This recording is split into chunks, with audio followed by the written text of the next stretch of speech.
Hey there guys, quick video here. So, yeah, we all pretty much knew what was going to happen tonight, okay?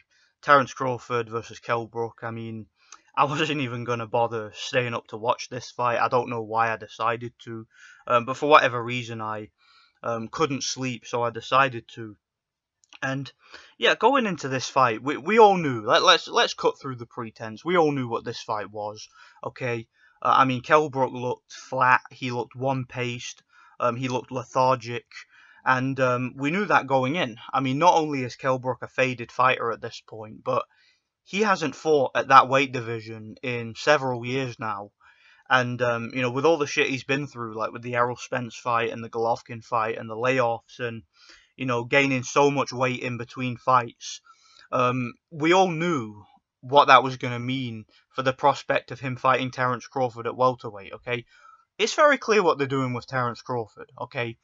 What Top Rank are doing with him and what they did in regards to this fight, it was exactly the same situation that we had with the Amir Khan fight, okay, where they got a fighter in Kell Brook or Amir Khan in that case, who has a bit of a name, a bit of a following, has a decent fan base, former world champion, but is no longer at his prime, a very faded fighter who's had some pretty devastating losses. So this was just the same situation as that, okay? Kell Brook at this stage of his career, even if he did show flashes of the old Kell Brook here and there, even if he was there to give it a go, he was never going to have enough left in the tank to beat somebody like Crawford. So this result doesn't surprise me.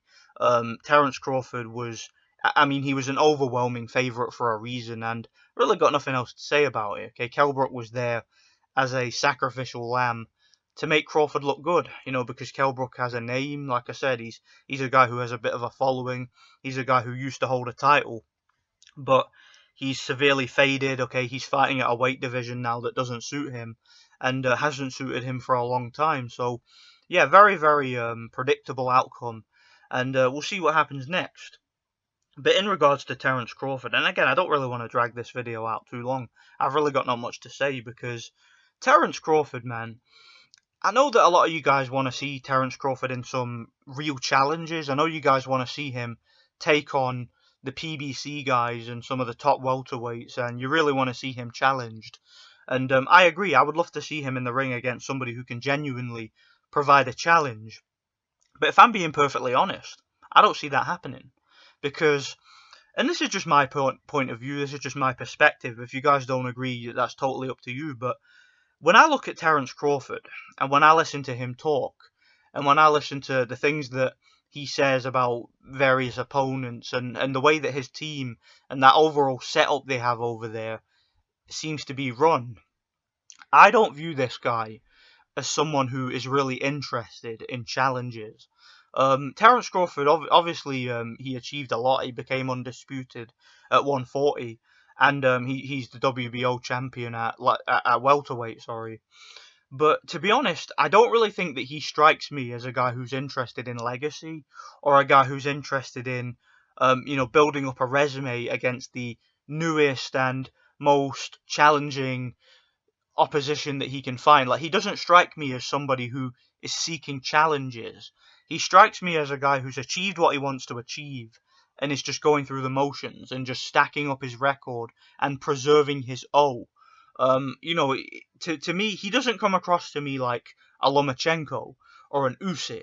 One of these guys who are always looking for new challenges. They're moving through divisions and, unifying titles in their opponents' backyards and stuff like that. Like, they don't really, he doesn't really strike me as that type of fighter with that type of ambition and that type of motivation and self-belief and confidence where you just want to fight the best and prove you're the best, win, lose, or draw.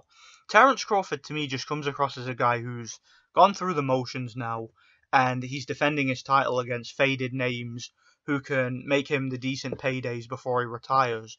I don't see him taking on any serious opposition. I mean, the guy won't even fight a 42-year-old Manny Pacquiao, and I know he says he wants to fight Pacquiao, but I mean, and again, I know, like I said, I know he says he wants to fight the PBC guys and he wants this fight, that fight, but does he really? I mean, when you're listening to him say he wants to fight Pacquiao and he wants to fight Spence and all these other guys, Porter, Garcia, you name it, does he really give you the vibe that he's being sincere? Like, do you really think that he genuinely wants those fights? Because I don't. And if I'm if I'm perfectly honest, I find the guy boring. Not in terms of his fighting style, not in terms of his personality, just in terms of the overall Terence Crawford story. I find it boring because he's not taking on anybody who's getting me excited. The last time that I was somewhat intrigued by a Terence Crawford fight, I gotta be honest, was when he fought Ricky Burns, and that was years ago, and that was only because he was still unproven at that point. But ever since then, he's just taken on the path of least resistance. I mean, when he became undisputed, he did so fighting. Of course, he had a good win against Victor Posto, who I thought was just tailor made for him stylistically, and guys like Indongo, and he's just fighting guys that suited him stylistically, and it was just kind of manufactured, wasn't it? He was having the fights all in his hometown, and all the officials were American, and the opponents were just not really, they were just kind of half-arsing it, weren't they? Like Julius Indongo, I mean, took a blatant dive, in my opinion, just laid down. And again, you're fighting guys who are one-legged, fighting guys who are weight drained and chinny, like Amir Khan and Brook. And to me, Terence Crawford, I'm just not impressed with the guy. I think the guy's a very overrated. I mean, he's a talented fighter, but I think he's overrated in terms of his resume. And I don't really see him as a pound-for-pound level fighter. I really don't, because I haven't seen him against the type of opposition that would prove him as such. So that's pretty much all I have to say about it. Yeah, congratulations to him for beating a short, weight drained, past his prime version of Kell Brook, who was just there for a payday. Let's be honest. Let me know what you guys think anyway. Thanks for watching. And yeah, God bless. Hopefully I'm wrong. Hopefully they can put together some big fights for him, like the PBC guys, and maybe even a fight against somebody like Josh Taylor or Jose Ramirez. If they move up, those would be good fights. But until then, I'm not really interested in Crawford or anything he has to do. So let me know what you guys think anyway. Thanks for watching. God bless.